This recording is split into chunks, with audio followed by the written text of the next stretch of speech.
আসসালামু আলাইকুম রহমতুল্লাহি বারাকাতুহু। একটু খারাপ ব্যবহারই একটা বড় ধরনের অপরাধের জন্ম দিতে পারে। এই জন্য আমরা মানুষের সাথে খারাপ ব্যবহার বা খারাপ আচরণ করব না।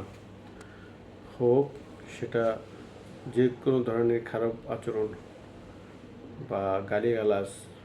হ্যাঁ, কিছু কিছু শৃঙ্খলার ক্ষেত্রে শক্ত আচরণ করতে হয়, সেজন্য যে গালিগালাজ করব তা নয়।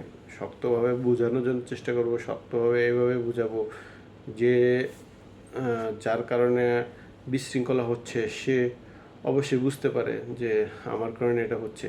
অতএব শৃঙ্খলা রক্ষার্থে যে মানুষরা যেই খারাপ আচরণটুকু করে, এটা কিন্তু যারা শৃঙ্খলা করে তাদের এটা প্রাপ্য।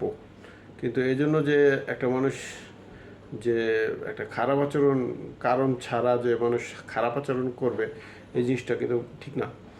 তো কখনোই আমরা এই জন্য কারণ ছাড়া খারাপ আচরণ করব না।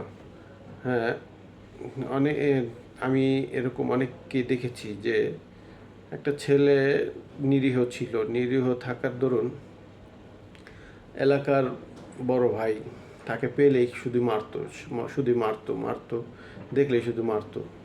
তো মারতে মারতে মারতে মারতে একদিন তা ওই ছেলের রাগ হয়ে গেল, যে ছেলেটা মার খায় সে ছেলেটার রাগ হয়ে গেল, এমনকি সে সাইকোর মতন হয়ে গেল যে তার উপর ওই যে ছেলেটা মারতো, যে বড় ভাইটা মারতো, তার উপর তার রাগ হয়ে গেল যে তাকে আমি একদিন যদি খালি পাই তাহলে তাকে আমি মেরে ফেলবো বা ছুরি দিয়ে ঘাই করব।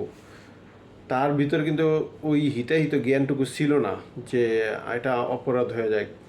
কিন্তু তার ভিতরে ওই মার খেতে খেতে খেতে খেতে ওই বড় ভাইয়ের মার খেতে খেতে তার ভিতরে একটা রাগ এসে গেল যে সে আমার সাথে সবসময় খারাপ আচরণ করে, মারধর করে, কারণ ছাড়াই মারে।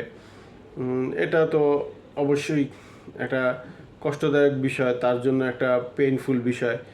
যার দরুন সে সিদ্ধান্ত নিল যে যদি এই বড় ভাইকে আমি সুযোগ মতন পাই তাহলে তাকে আমি যে কোনোভাবে আঘাত করব। তো ওই ছেলের একটি ঘটনা আমার এলাকায় ঘটেছিল যে ওই ছেলে তার সেই বড় ভাইকে দেখলাম যে একদিন ছুরি নিয়ে রাখলো। তো ওই বড় ভাইকে পাওয়া মাত্রই সে ছুরি দিয়ে তার পেটের বাম সাইডে আঘাত করলো। আঘাত করতে করতে করতে করতে এমন পর্যায়ে চলে গেল যে তার কিডনিতেও ওই আঘাতটা চলে গেল, যার দরুন ওই বড় ভাইটা মারা গেল। এই অতিরিক্ত রক্তক্ষরণের দরুন বড় ভাইটা মারা গেল।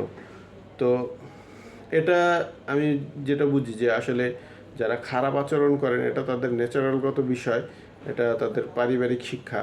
কিন্তু খারাপ আচরণ করার আগেও এই জিনিসটা আপনার খেয়াল রাখা উচিত যে আপনার সামান্য একটু খারাপ আচরণ অনেক সময় অপরাধের জন্ম দেয়। এজন্য আমরা শৃঙ্খলা বা অন্যান্য বিষয়জনিত কারণ ছাড়া হলেও আমরা অপরাধজনিত বা কোনো খারাপ আচরণ মানুষের সাথে করব না। আল্লাহ তাআলা তৌফিক দান করুন। ভিডিওটি ভালো লাগলে লাইক, কমেন্ট, শেয়ার করে সাবস্ক্রাইব করে আমাদের সঙ্গে থাকবেন। জাযাকুমুল্লাহু খায়রান ফিদ দারাইন।